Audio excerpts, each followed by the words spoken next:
everybody. This is Annie, and this is Lauren, and this is Kevin.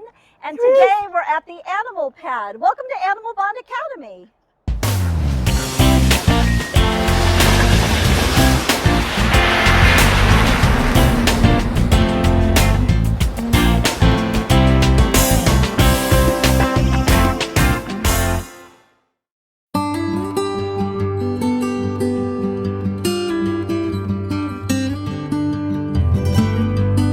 So we don't call ourselves a shelter because we're genuinely not a shelter. This is our medical clearing facility. So our dogs come from Mexico. It would be really it'd be unsafe of us and also just irresponsible to send them directly to foster homes without us doing our medical testing, making sure they're okay to go to homes with other dogs, things like that. So they come here for a 10-day quarantine in which our vet comes, we do blood work, we run all of the parasite tests, make sure they're okay or they're on their way to healing. And then from what we learn there, we also learn about their behavior. And some of these dogs need to be in homes with other dogs because that's how they're gonna blossom, grow. Some of them really, as they're decompressing, should be solo dogs. So we learn these things about them. They're here for 10 days, then we get them to foster homes. So really, it's kind of a period of time where it's a transition, it's huge, obviously, but we're getting to know them. So they're not here it's super rare that they're here for longer than 10 days, and that would be maybe because of something medical where we need to just give them extra support and care before they go to a foster home. But it's super rare that they're here for longer than that. The 10 days is like, during that time, our teams are like working around the clock to like pair them with fosters and make sure that everybody's appropriate and a good fit. So yeah, they're here 10 days, so it really isn't a sad place. And sometimes they have to work to trust us, obviously. Sometimes they're feeling awful medically, and we need to work to fix that. And sometimes they get here and it's like they're at the Ritz. They know it. We give them a bed, they curl up and they're like, I could stay here forever and I'm happy. Sometimes they don't know that, and they're, struggling to get out, and they're trying to climb and it really is it can be sad to see that side of it, but honestly, at the same time, knowing that they're just here to get medically cleared, then they go to a foster home, and when they're in the foster home, that's when they start to say, whoa, life's pretty good. We like this. And then from there, they're in our foster home for a minimum of 2 weeks. And then we get them posted to our websites, get them into like perfect for them forever homes. And at that point, they know they've hit the jackpot at that point. So yeah, it really is a transition for them. And this is like such a transitional place. That's what we say. And but what we see out of the 10 days is astounding. They come into us one way and they leave a confident, better, but it's just better for them that they stay here with us for the 10 days. But honestly, it's better for everybody because we're learning more about them. We're making appropriate matches. We're getting them healthy. But for them, it's like so transformational.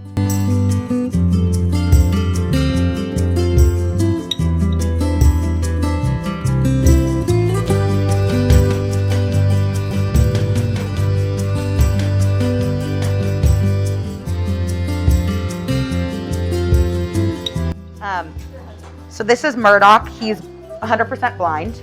Oh, I know. So hey, hi, bud. I'm over here. Hi, sweet boy. Hi, sweet boy. Hi. He's the biggest sweetheart. Just has no clue where we are until we touch him. So he'll be staring at that back corner, like thinking that he's waiting for attention. Yeah, so they are cataracts. And unfortunately, the specialist said that there's nothing that can be done because the retina is like detached. He doesn't mind. He's so happy. He's the best. He's going to a foster, I believe, today or tomorrow.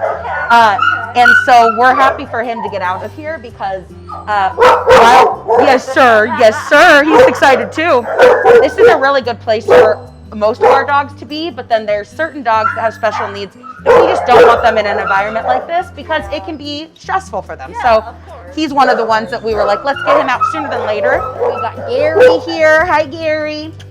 So Gary, we actually found him in Rosarito area, and that was in end of February. It's okay, Gary. This is Bimba. She flew all the way from deep inside of Mexico. Really? Yeah, so she came to us, and she came from a rescue that is having a really hard time getting dogs on flights to the U.S.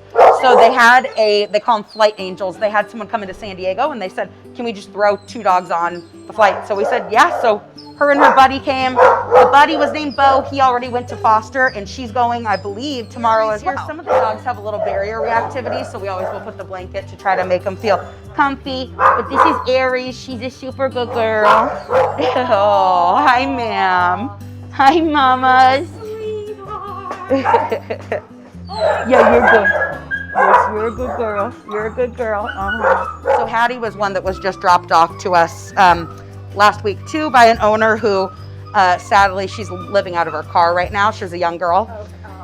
So she cried and she asked us to take her. Obviously we said yes, but she's not doing great in this kind of environment either, which if she's not doing great here, I could only imagine if her owner would have dropped her off at a shelter. I'm really glad she didn't, because this is not a shelter environment. This is like a tenth, of what she even would be in. So yeah, our care team, that's everybody that works here at the kennel. We have shifts that happen twice a day, and then people here all throughout the day, just trickling in, taking the dogs out to the yard. We got a lot of people, yeah. So we're all volunteers too. So like, it's pretty incredible. We can like fill shifts that are needed. And also the average age of dog that comes through pretty young? They're pretty young because unfortunately dogs on the street don't live to be seen. It's very rare that happens. We do get in senior dogs and it's pretty incredible, but I would say like 2 to 4 years old is majority of what we see when we're talking adult dogs. We see puppies all the time. And we're happy to get the puppies when we can, as young as we can, because then they don't have to be even subjected to that life at all. Right. But most of them, I would say like 2 is a pretty solid age of like, and our vets are making their best educated guesses, as are we, because their teeth are a lot of the way that we tell. And a lot of the times they've been eating rocks, chewing on chain that has, held them to maybe a dog house outside of someone's house for years. So it really is hard to tell all the time, but we try our best. But definitely, I would say we see younger dogs than not, because it's just the hardships of the street.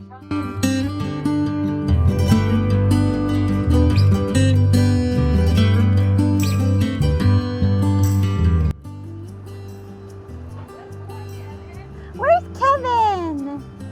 Where's Kevin? Oh, Kevin. Oh, I can't see the butt yet. Oh, you're naked. Hi. So Kevin, actually about a month ago, we were in Tijuana and we were driving around the big green machine, the big obnoxious green van.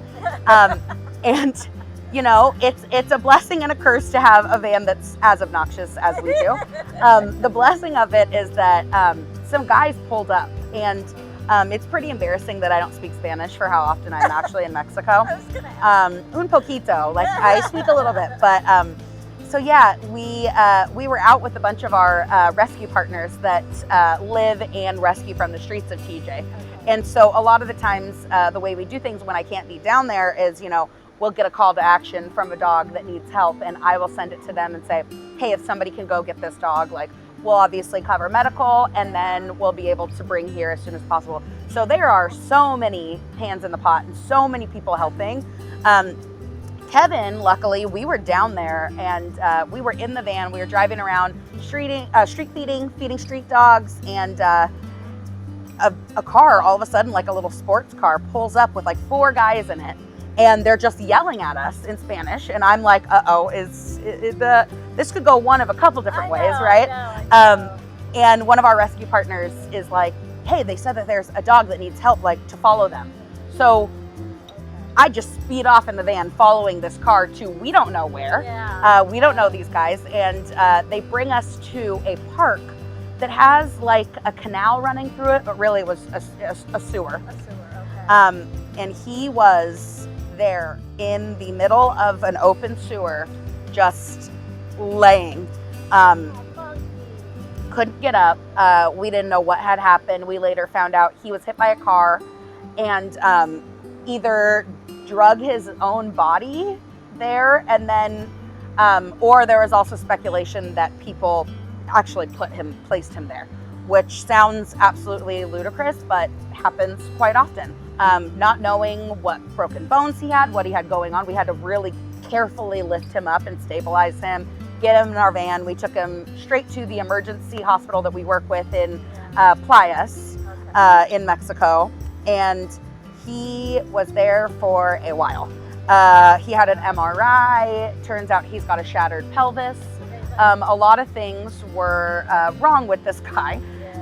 They went back and forth on if they wanted to do surgery, if they didn't, and it just got to a point, it got to the point where I just wanted it to be here with our specialists. We connected to him so hard, and we obviously, like all the dogs that come through the rescue, like love him so much. So I just wanted him here where we could get our specialists' take on it and see if he really, needed surgery or what. And our specialist was like, oh yeah, he needs surgery like tomorrow.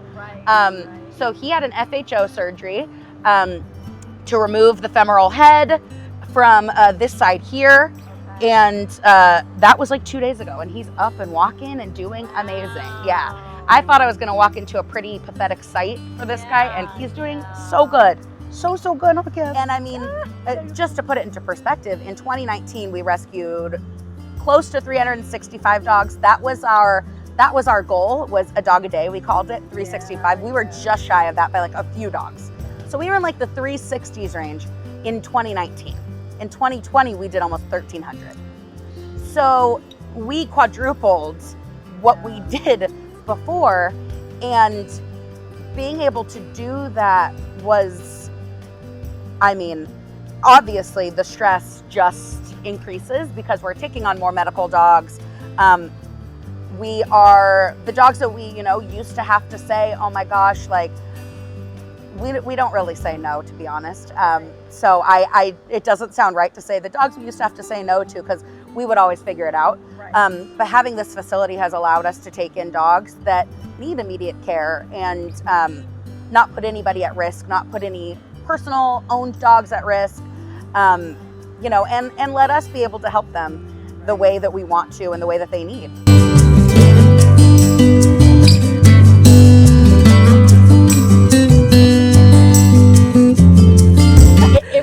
They're like the underdogs of dogs. Right. And obviously our shelter system here needs a lot of help and support, and they get that from a lot of rescue groups, and that's kind of where we are different, and that's kind of why being 20 minutes from the border, like what a missed opportunity to not help there, knowing that the dogs don't even have a shelter system to even have a chance at. Are there humane organizations? Yeah, so there are independent rescues, and there's also animal control. There's maybe one animal control facility for entire cities, and it really is. There's volunteers who have stepped up at a lot of these places and are now working with U.S. Rescues to place them, getting to know the dogs instead of the euthanasia that used to happen like every week. We work with a shelter in Ensenada. We used to work with them a lot, and they share their land with the Ensenada Pound. And the Ensenada Pound every Friday would clean house. Euthanasia Day. Every Friday. So that's the way a lot of these shelters or animal controls are functioning, because if they didn't, they would get completely bombarded. They just don't have a lot of good options at all. So that's where us coming in and supporting there, that's kind of why our hearts got into it the way that it did. Because obviously shelter system here needs support. Love our shelter systems here in terms of being able to help when we can.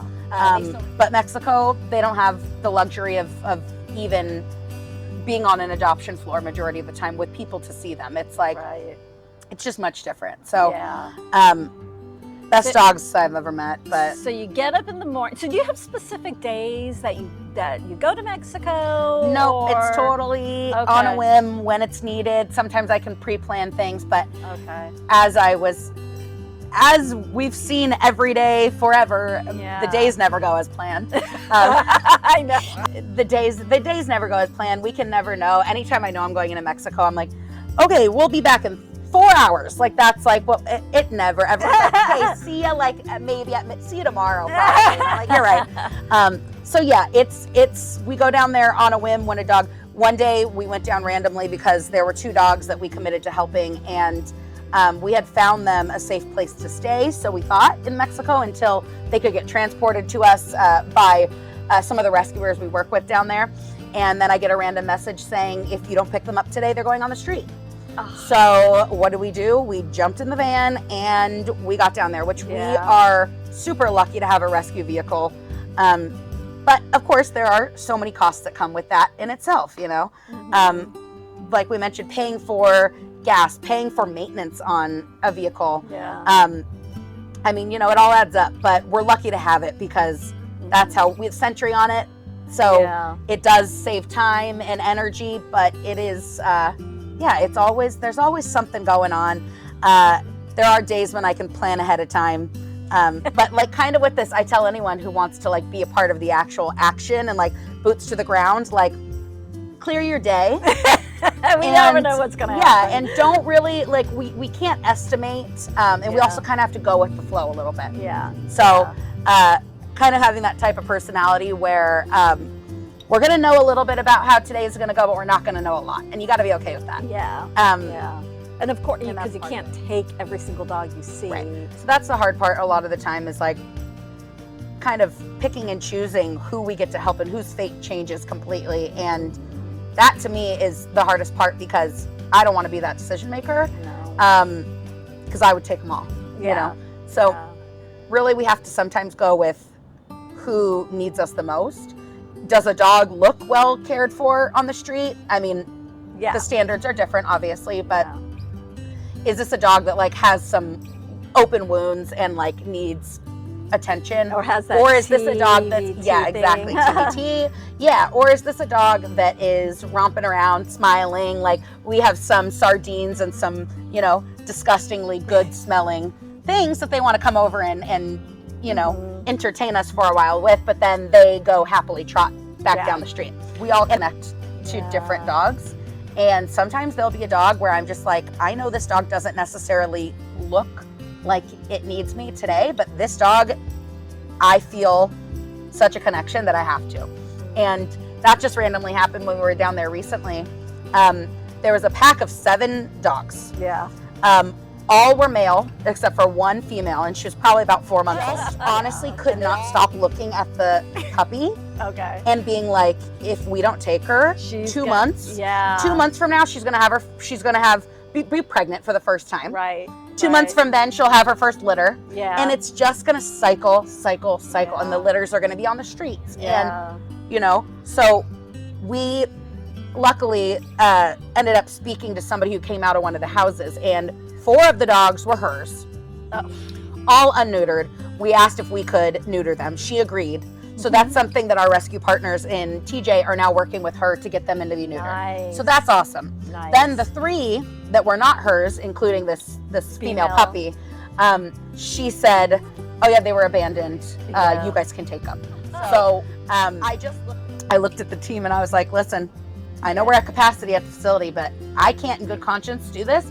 I just connected to this little female dog who I'm envisioning her future now, and I'm upset by it. Yeah. So we can't leave her, and we can't leave her, you know, her 2 pals here either. So they all came with us.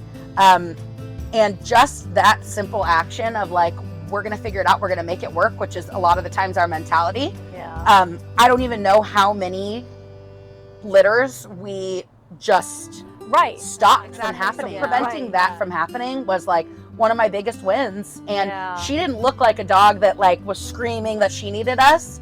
But just thinking about and knowing what her future would have been. Yeah, she eventually would have needed. Yeah, absolutely. You know, and her offspring would have needed it. It would have just been. So luckily, she never even has to go through that now. We rescue a lot of dogs who are purebred dogs who we know have been involved in these like puppy mill situations in Mexico. We just had a bulldog, purebred bulldog, who has had many a litter, you can tell. And then when they get to the point where, you know, their babies are better suited to start becoming the, you know, the baby breeders. makers, then they're cast aside. So I was just happy for this little dog that she doesn't need to go through any of it.